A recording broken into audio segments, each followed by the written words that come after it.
This week, after several delays, the latest entry in the Mission Impossible franchise, Dead Reckoning, opened in theaters. So now it's time to stop rank all 7 Mission Impossible movies from worst to best.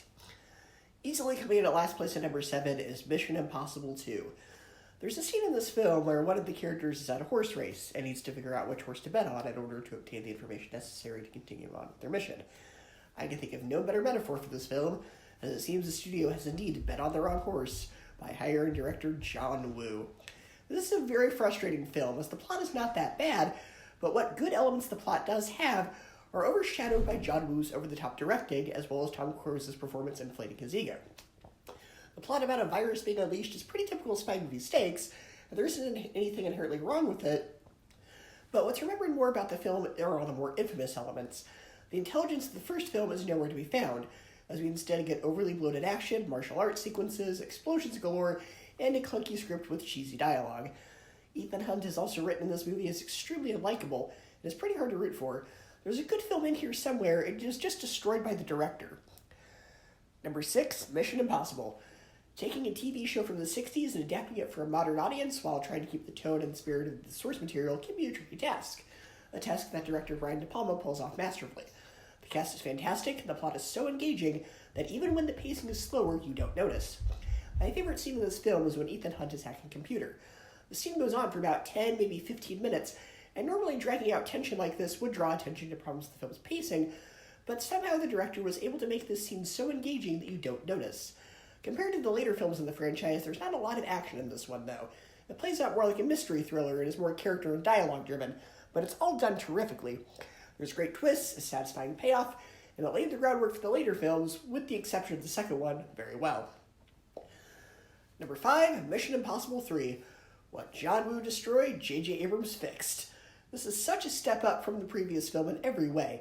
It takes everything that worked about the first film and does it even better. The action is more exciting, the plot is more engaging, and Philip Seymour Hoffman is arguably the best villain in this franchise. There is nary a dull moment in this film. There's either action or an exciting heist. The film also introduces us to Simon Pegg's character, who after this film becomes a franchise regular, and he's great. There are a few too many plot lines in the film, though. I don't particularly care for Ethan's love life, and the spy in the MIA feels a bit out of nowhere and included just for the sake of having a plot twist. And Ethan can now suddenly perfectly read lips, which is something that was not set up in the previous film, so that also feels like a skill that comes out of nowhere. Now, if we had seen him learning that skill in flashbacks, that wouldn't be a criticism, but as such, it feels like it just comes out of nowhere. Philip Seymour Hoffman, like I said before, is definitely the standout performance here. This is a fantastic return to form for the franchise, and mostly manages to improve on the first film, because nothing in the second film was brought up in any of the other movies, which is also a huge plus. Number 4, Ghost Protocol. Whenever I talk about the Marvel movie Black Widow in my MCU ranking, I always bring up how it reminds me of this film. That's a good thing. Brad Bird's style in his other films, such as The Iron Giant and The Incredibles, has always been about the Cold War, the 1960s, and his signature plot style is on full display here.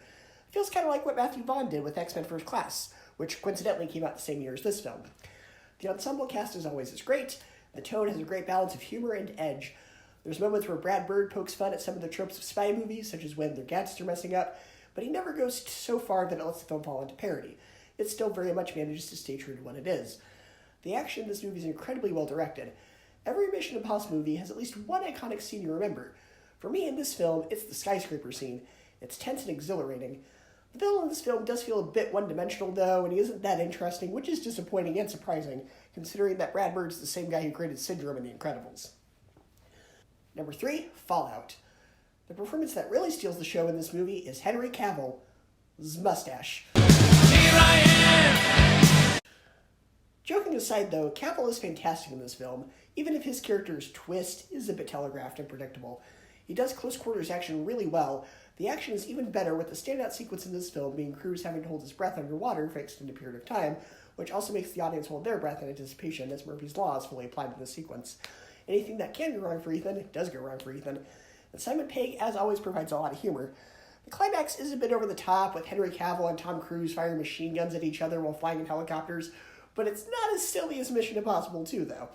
It's still a very solid entry in the franchise. Number 2, Dead Reckoning Part 1.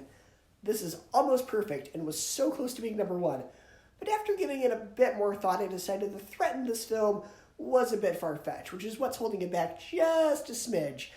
In the other films, the threat is another country or just an evil person who wants to cause chaos. In this one, the villain is AI.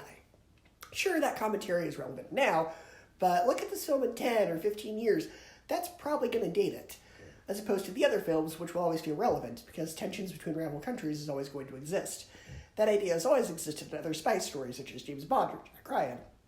Whereas the idea of threatening AI, that's going to feel very tied to a specific decade. And at times, the things the AI can do is a bit far-fetched.